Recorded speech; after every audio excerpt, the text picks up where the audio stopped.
We are on homework 10, goodwill. Okay, on May 1st, 2020, Chomps is going to purchase NA Inc. for $1 million. At the time of purchase, NA had tangible net assets. Remember, that's like cash, AR, AP, deferred revenue, prepaids, inventory, whatever they might have had. They're going to buy all of that for $500,000 plus a trademark that Chomps values at $150,000. So now we're going to prepare Chomp's journal entry. So first they're going to debit what they got. So we're going to start with tangible net assets. Remember, if this were real life, we would list them all out. We'd list debit cash, debit accounts receivable, debit inventory, credit accounts payable. But we're not going to do that here because that's just going to take a lot of time. So we'll just call them tangible net assets. All right, and then we are going to debit the trademark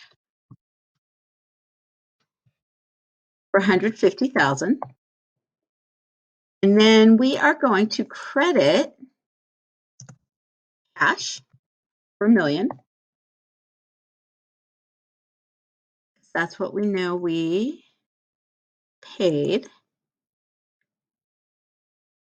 All right, so then the plug here is going to be our goodwill. Our goodwill is going to be what we paid minus our identifiable assets, or minus our tangible net assets, minus the trademark, and our goodwill is going to be $350,000. Okay. 2 years later, on May 1st, 2022, Chomps reviews the goodwill on the purchase of NAS and determines the value is now $250,000. Okay, so the value has gone down by $100,000.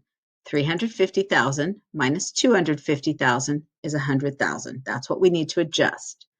So to record the impairment, we can just debit impairment. Maybe we would call it loss on impairment. Either way is fine. I'm not super picky. It's going to be $100,000, or if it's easier, then I can say what the goodwill is on our books minus what we think it needs to be. $100,000, and then we are going to credit goodwill. So remember, this is the only asset account that we actually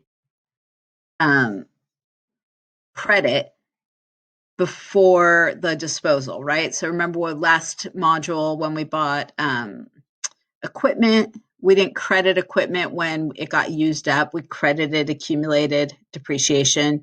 When we had a patent and we amortized it, we credited accumulated amortization. But for goodwill, we're actually just going to credit the goodwill account. All right, that's going to wrap up homework 10.